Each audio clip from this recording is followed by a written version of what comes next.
ಏನು D boss ದರ್ಶನ್ಗೆ ಮತ್ತೆ 50 ಕೋಟಿ ಸಂಕಷ್ಟನ. ಬೇಲ್ ರದ್ದಾಗೋ ಭೀತಿ ಜೊತೆಯಲ್ಲಿ ಪವಿತ್ರ ಗೌಡ ಸೆಟಲ್ಮೆಂಟ್ ಕಾಟ ಕೊಡ್ತಿದ್ದಾರ. ಬಾಕ್ಸ್ ಆಫೀಸ್ ಸುಲ್ತಾನನ ಬದುಕಲ್ಲಿ ಇದೆಂಥ ಬಿರುಗಾಳಿ.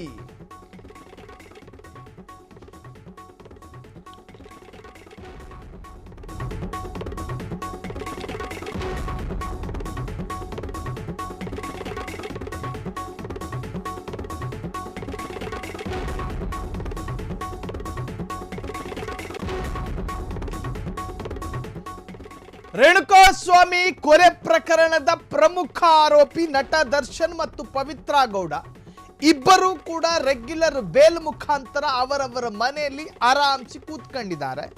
ದರ್ಶನ್ಗೆ ಒಂದು ಕಡೆ ಪೊಲೀಸರು ಹಾಕಿರುವಂತಹ ಬೇಲ್ ಪ್ರಶ್ನಿಸಿ ಹಾಕಿರುವಂತಹ ಮೇಲ್ಮನವಿಯ ಟೆನ್ಷನ್ ಕಾಡ್ತಾ ಇದ್ರೆ, ಇನ್ನೊಂದು ಕಡೆ ಈ ರಾಜರಾಜೇಶ್ವರಿ ನಗರದ ಮೇಕಪ್ ರಾಣಿ ಪವಿತ್ರ ಗೌಡಾಳ 50 ಕೋಟಿ ಸೆಟಲ್ಮೆಂಟ್ ಇದು ಕೂಡ ಟೆನ್ಷನ್ ಅನ್ನು ತರಿಸಿದೆ.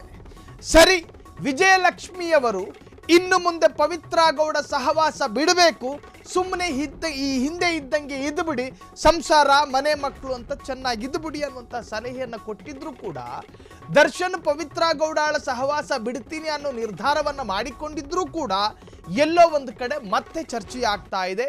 ಪವಿತ್ರ ಗೌಡಗೆ ಒನ್ ಟೈಮ್ ಸೆಟ್ಲ್ಮೆಂಟ್ ಮಾಡಬೇಕು, ಅದು ಕೂಡ 50 ಕೋಟಿ. ಇರೋದಕ್ಕೆ ಮನೆ ಕೊಡಿಸಿದ್ದೀನಿ, ಓಡಾಡೋದಕ್ಕೆ ಕಾರ್ ಕೊಡಿಸಿದ್ದೀನಿ, ದುಡ್ಕೊಂಡು ತಿನ್ನೋದಕ್ಕೊಂದು ಅಂಗಡಿನೂ ಮಾಡಿಕೊಟ್ಟಿದ್ದೀನಿ ಅಂತ ದರ್ಶನ್ ಹೇಳ್ಕೊಂಡಿದ್ರು.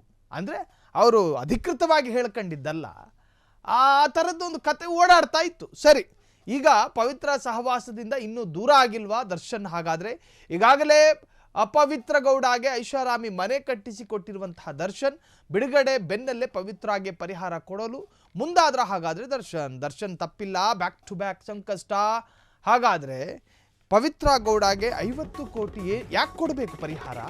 ದರ್ಶನ್ ಸೇರಿ 7 ಆರೋಪಿಗಳ ಬೇಲ್ ಪ್ರಶ್ನಿಸಿ ಅರ್ಜಿ ಸಲ್ಲಿಸಿರುವಂತಹ ಪೊಲೀಸರು ಅದು ಕೂಡ ಈ ಮಧ್ಯೆ ಪವಿತ್ರಾಗೆ 50 ಕೋಟಿ ಪರಿಹಾರ ಕೊಡುವಂತಹ ಸುದ್ದಿ ಸಂಚಲನವನ್ನು ಮೂಡಿಸ್ತಾ ಇದೆ. ಸಾಕಷ್ಟು ಸಮಸ್ಯೆ ದರ್ಶನ್ ಮೇಲೆ ಎಗರಿ ಬರ್ತಾ ಇದೆ. ಒಂದಲ್ಲ ಒಂದು ಸಮಸ್ಯೆ. ಪವಿತ್ರ ಆಸ್ತಿಯ ಅರ್ಧದಷ್ಟು ಆಸ್ತಿ ದರ್ಶನ್ ಕೊಡುಗೆ ಈಗಾಗಲೇ ಕೊಟ್ಟುಬಿಟ್ಟವ್ರೆ. ಹಾಗಿದ್ದರೂ ಮತ್ತೆ ದರ್ಶನ್ ಪವಿತ್ರಾಗೆ ಪರಿಹಾರ ಕೊಡ್ತಾರಾ? ಅಲ್ಲ, ಕೊಡೋದು ಯಾಕೆ ಅಂತ ದರ್ಶನ್ ಸೇರಿ 7 ಆರೋಪಿಗಳ ಬೇಲ್ ಪ್ರಶ್ನಿಸಿ ಅರ್ಜಿ ಸಲ್ಲಿಸಿರುವಂತಹ ಪೊಲೀಸರು ಈ ಮಧ್ಯೆ ಪವಿತ್ರಾಗೆ 50 ಕೋಟಿ ಪರಿಹಾರ ಕೊಡುವ ಸುದ್ದಿ ಸಂಚಲನ. ಆಸ್ತಿಯಲ್ಲಿ ಅರ್ಧ ಆಸ್ತಿ ಹೆಂಡತಿಗೆ ಹೋಗಬೇಕು ಅನ್ನುವಂತಹ ನಿಯಮಗಳಿಲ್ಲ. ಹಂಗಿದ್ರೂ ಕೂಡ ಪವಿತ್ರ ಗೌಡ ದರ್ಶನ್ ಅವರ ಹೆಂಡತಿಯೂ ಅಲ್ಲ. 50 ಕೋಟಿ ಪರಿಹಾರ ಕೊಡಲೇಬೇಕು ಅಂತ ಪಟ್ಟು ಹಿಡಿಯೋದಕ್ಕೂ ಕೂಡ ಪವಿತ್ರಾಗೆ ಸಾಧ್ಯ ಇಲ್ಲ. ಅದಕ್ಕೆ ಹಕ್ಕು ಕೂಡ ಪವಿತ್ರ ಆಗಿಲ್ಲ. ಸಾಂಪ್ರದಾಯಿಕವಾಗಿ ಮದುವೆಯಾಗಿಲ್ಲ, 4 ಜನರ ಮುಂದೆ ನಿಂತ್ಕೊಂಡು ದರ್ಶನ್ ತಾಳಿನೂ ಕಟ್ಟಿಲ್ಲ. ಹೀಗಿದ್ದಾಗ ಪವಿತ್ರ ಗೌಡಗೆ ಯಾಕೆ ದರ್ಶನ್ 50 ಕೋಟಿ ಪರಿಹಾರ ಕೊಡಬೇಕು? ಅದು ಕೂಡ ಒನ್ ಸೆಟ್ಲ್ಮೆಂಟಲ್ಲಿ ಸಾಧ್ಯ ಇರದೇ ಇರತಕ್ಕಂತಹ ಮಾತು. ಈ ಸುದ್ದಿ ಈಗ ಹರಿದಾಡ್ತಾ ಇದೆ. ಜೊತೆಗೆ ಈ ಸುದ್ದಿಯ ಸತ್ಯತೆ ತಿಳಿಯಬೇಕಷ್ಟೆ.